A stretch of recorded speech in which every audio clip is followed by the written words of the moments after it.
33, you go from entertainment to starting what would pretty quickly become a multi-million-dollar business, selling tarps.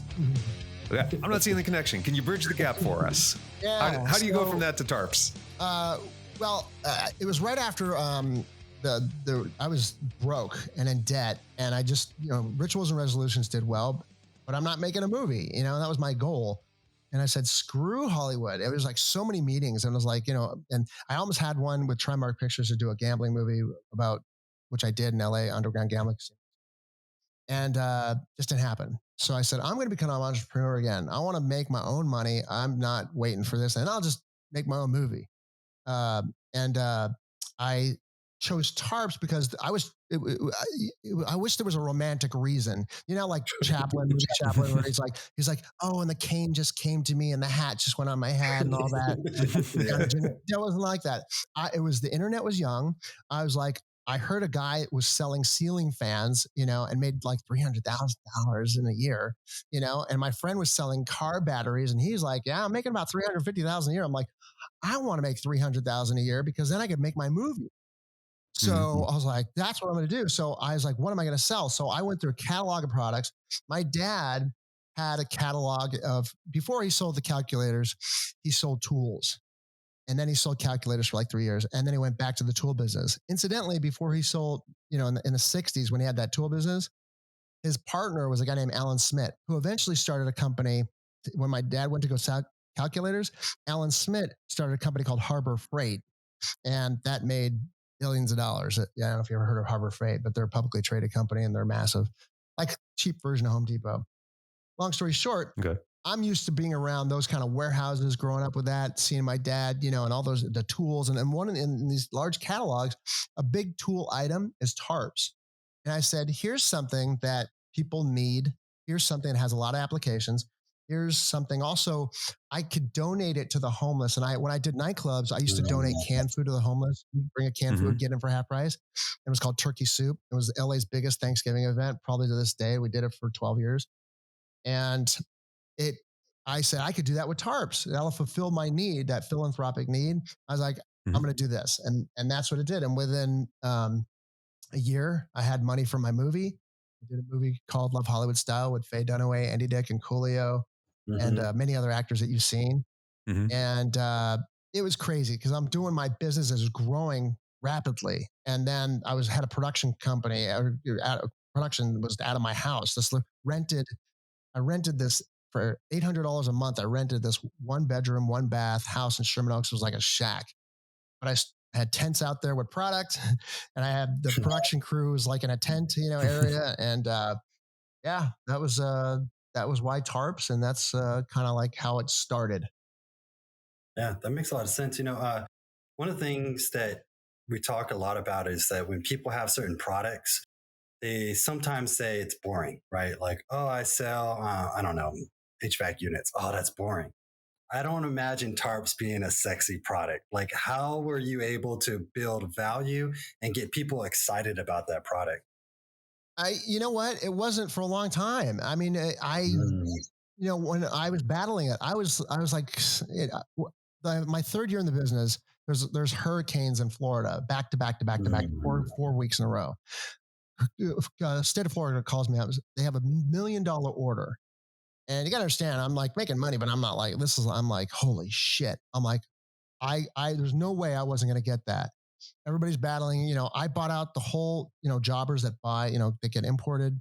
You think that there's not a lot of stockpile at a lot of these distributors. So I made sure I got a deal.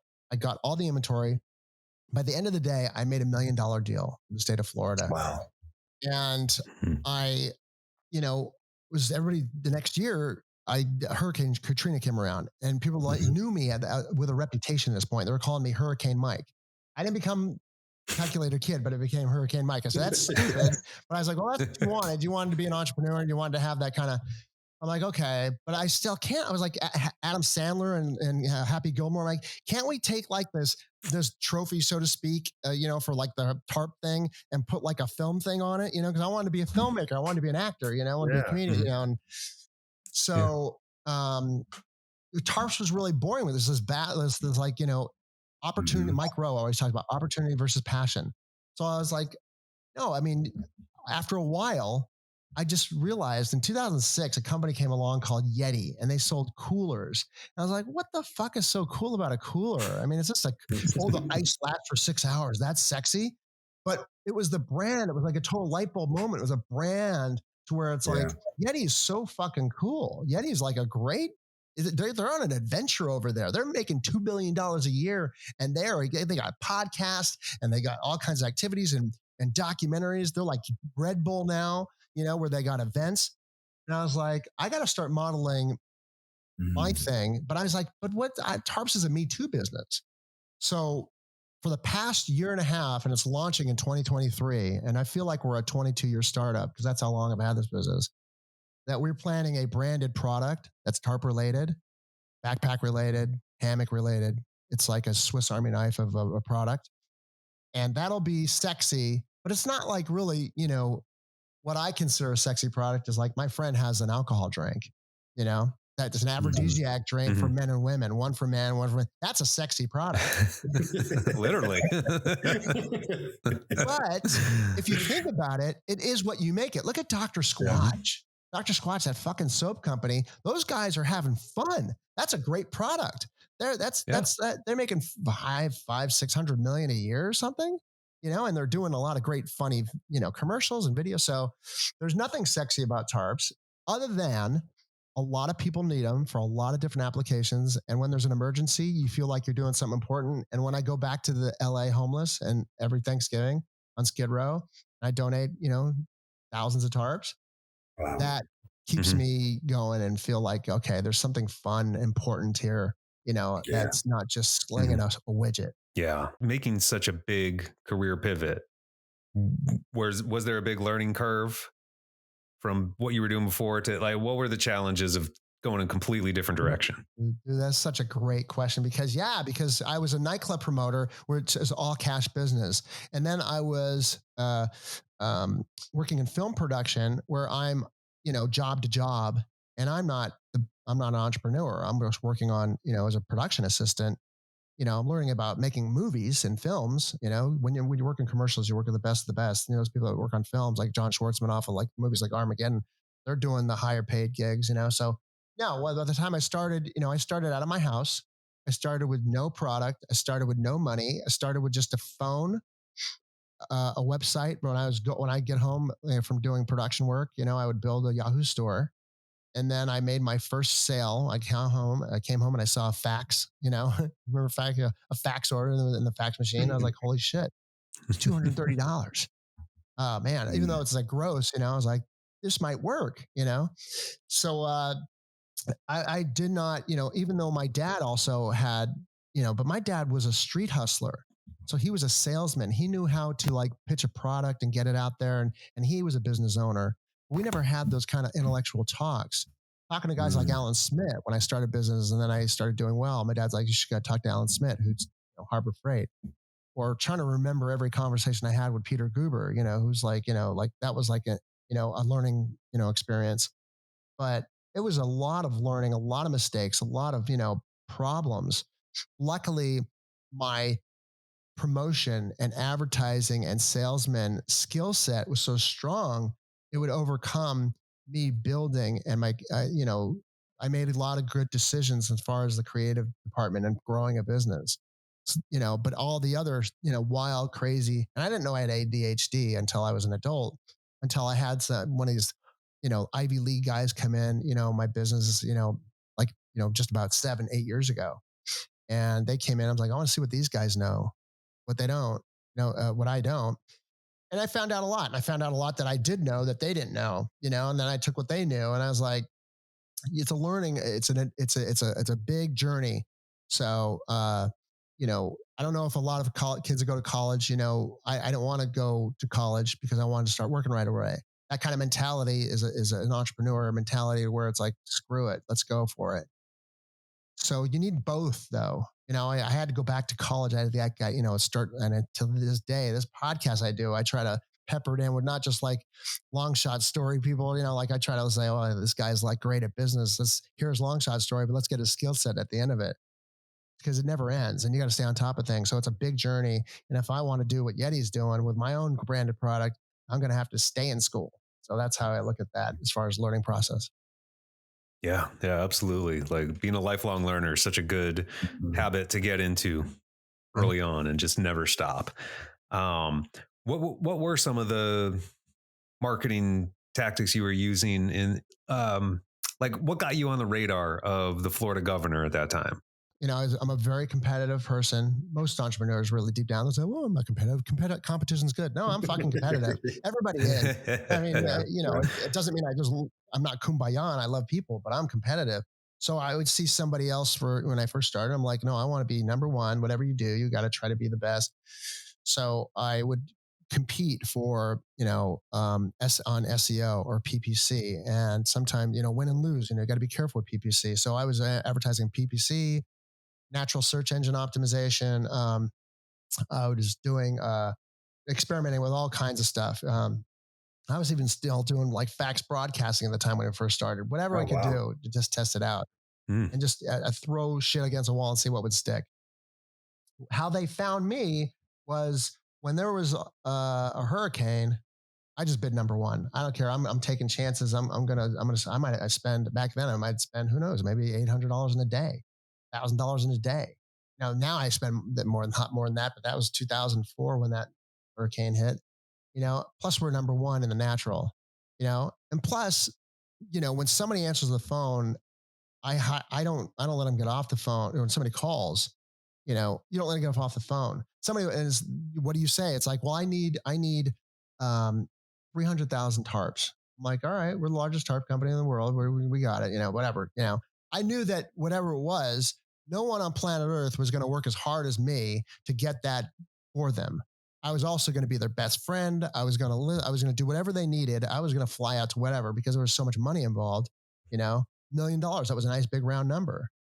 And, so, you do whatever you can, give total value to, your customer. And as far as getting on the eyeballs, at that time, it was just straight up natural and PPC, which is still today, other than, Amazon. Nothing's changed really. How to get there is a lot harder. We're number one today in tarps. You look at tarps Plus is, my company Tarps Plus is number one on our top 5 keywords because I'm competitive. I know exactly what to do on how to get there and how to become number one, because I'm the age of how long I've been doing it, plus what we do. And also PPC, for the majority of the time, they make it more difficult now to try to be, there's more parity, but that's pretty much number one right now too, so, but you got to be careful, on your ROI, but nothing's changed. I mean, what else do you think is more? I mean, of course, social, but social is, right now with Facebook, you got to be careful of that too, because it doesn't make you as much money. Still to this day, PPC gives you more bang for your buck on selling a widget, advertising a widget. Outside of that's a Me Too product, branded product, and you're looking at video advertising for Facebook, Instagram, YouTube. TikTok's a monster. I love TikTok for. We're not advertising on TikTok for a Me Too product, but you damn well be sure when we launch a branded product, TikTok is going to be like, we're going to have some funny videos out there. Do you advertise on YouTube as well? Used to. The return on investment kind of sucks. It's, and just for our product, but doesn't mean that we can't regroup, really kind of find some other kind of content. People are out there making money on YouTube. YouTube is great. You got to do, find out like the 80-20 rule. It's like, okay, we're making most of our money off of the 20% here, but and we're not going to give up on YouTube. It's just that right now, as we speak in, May 27, 2022, we're off YouTube right now. I do have it locked and loaded on certain stuff, but, and we'll probably, give it a shot. Right now, Tarps Plus is number one. Everything's nice and calm and steady. And I used to be really more volatile and aggressive with business, but right now I'd keep it steady because I'm branding a product. And then I want to make sure all our processes are in place for a big launch. And that's why, I might go to, you say, why isn't Tarps Plus? Why aren't they on YouTube right now? Because we're strategizing, we're biding our time. But now that you remind me, I might, I have a new video out for the company, and we might put that out there and see, Yeah, absolutely. Back to the podcast, Long Shot Leaders. What in your mind makes a great leader? Somebody that has a servant's heart, because Mm-hmm. you can't, a great leader was like somebody that has the integration of all seven levels of consciousness. Oh, you real quick, you want to have some fun? You guys, are you familiar with seven levels of consciousness? A little bit No. for your audience. Yeah. Okay, so Yeah, let's do it. first level is infancy. It's a baby, right? They don't know what's going on. Second level is tribal. The tribe to get together to protect each other. Third is power. To take over the tribes and say the person that's level to where they say, look, I can attain power over the tribe. Then there's law and order. Say, well, there just can't be like follow a tribe, and just can't be the power when that takes over the tribe. There needs to be law and order, because somebody that's powerful might break laws, and it's a law and order. Then there's a striver, a capitalistic kind of consciousness, to where it's like, it's just not about the tribe or being powerful over them. It's just not about law and order, but like, let's about to achieve, right? And then there's global, where it's like kind of a green, more a global consciousness of like, it's just not about striving for myself. It's just not about all the others, the consciousness below us. It's about the global, to us together. And then there's integrated, which is you need all these in a nice amalgam, like guys like Gandhi or like Martin Luther King. I mean, they had like a nice amalgam of all the consciousness levels and understood them and was able to integrate all of them and use it and, make good choices. So to me, what a good leader has an understanding of consciousness. A good leader has somebody that is, there's a personal development level, saying there's choices. What makes a good choice is the paradigm of the choice is it good for me? Is it good for you? Is it good for the greater good?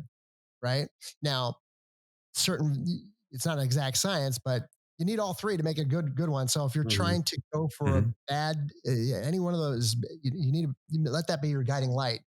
So the hard ones are like when countries go to war with each other, So what makes a good leader are somebody that understands these things, somebody that has a servant's heart, somebody, that also is a warrior, but also somebody that, is understanding that triad of making those good decisions inherently, and among many other things, because that's a long subject. We can go into a long time to talk about what makes a great leader, but I look for those things as a base.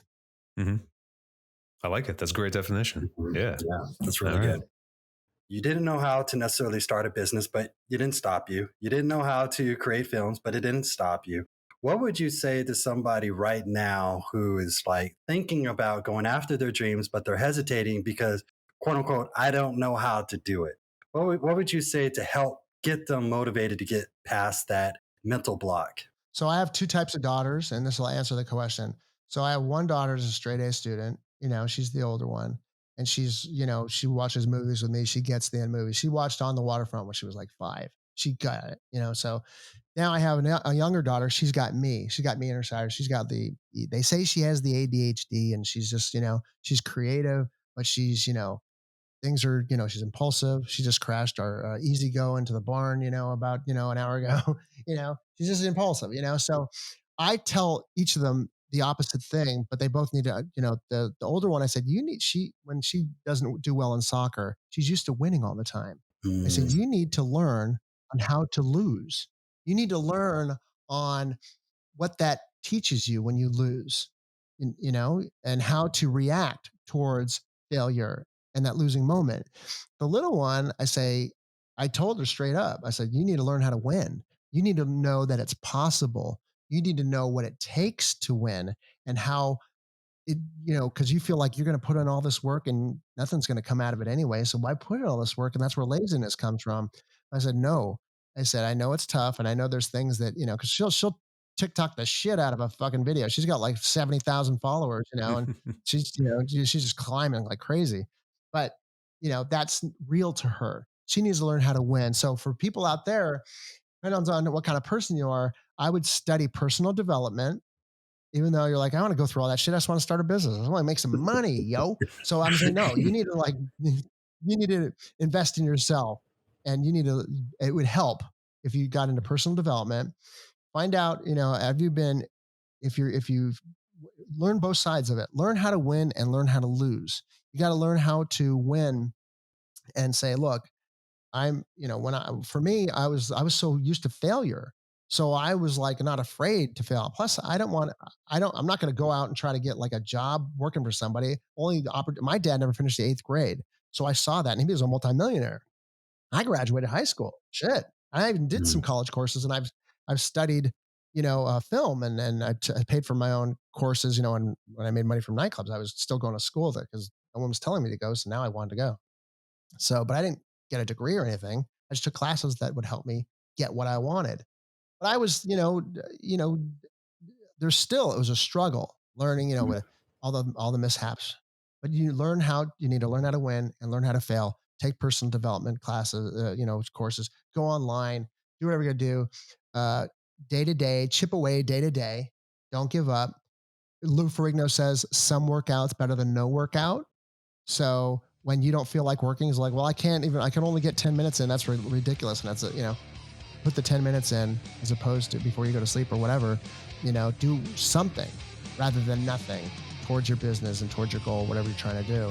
And those are the things I have to say about that. And then it gets written deeper, but those are that's as much as I could talk in the grand scope of like, starting your own company, you should do those, be cognizant of those things.